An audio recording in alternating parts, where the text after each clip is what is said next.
الحمد لله رب العالمين والصلاة والسلام على سيد الأنبياء والمرسلين اما بعد۔ فقہ حنفی پر لوگ اعتراض کرتے ہیں کہ فقہ حنفی قرآن اور حدیث کے خلاف ہے۔ ہم ان لوگوں کے اعتراضات ذکر کریں گے اور پھر ہم جوابات دیں گے، لیکن اس سے پہلے اگر آپ لوگ ہمارے چینل میں نئے ہو تو لہٰذا ہمیں سبسکرائب کریں، ہمیں سپورٹ کریں کہ ہم ان باطل فرقوں کے جوابات دیں اور ہم اس کے سامنے کھڑے ہو جائے۔ تو لہٰذا ہمارا چینل سبسکرائب کرے اور ہمیں ہمت دے، جزاکم اللہ۔ تو پہلا اعتراض یہ ہے،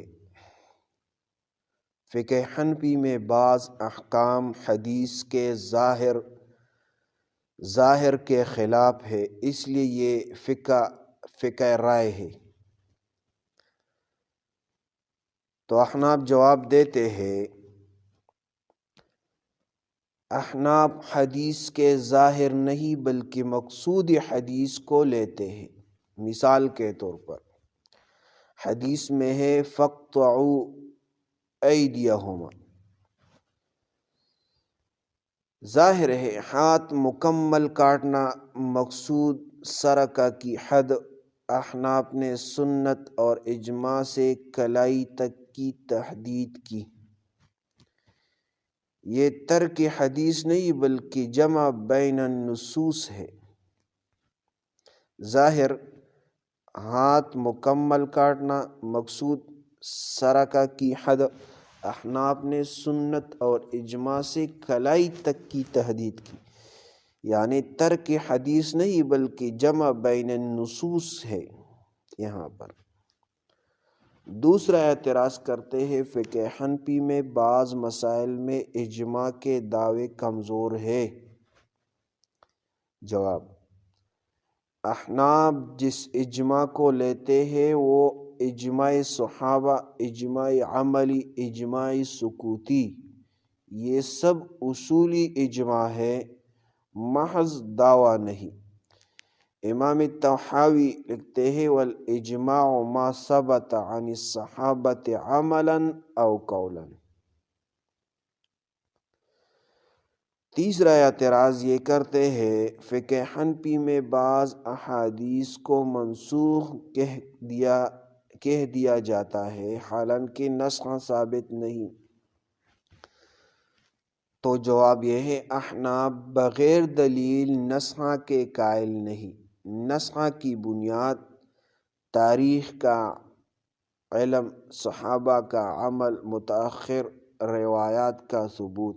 امام سرخسی لکھتے ہیں، لا یثبت النسخ بالاحتمال۔ تیسرا اعتراض کرتے ہیں، فقہ حنفی میں عبادات میں سہولت اور معاملات میں سختی ہے۔ فقہ حنفی میں عبادات میں سہولت اور معاملات میں سختی ہے۔ تو جواب یہ ہے، یہ اعتراض سطحی ہے۔ حقیقت عبادات، توقیف، رفع حرج، معاملات، حقوق العباد کی حفاظت، اسی لیے نماز میں شک معاف، قرض، بیع، نکاح میں سخت اصول۔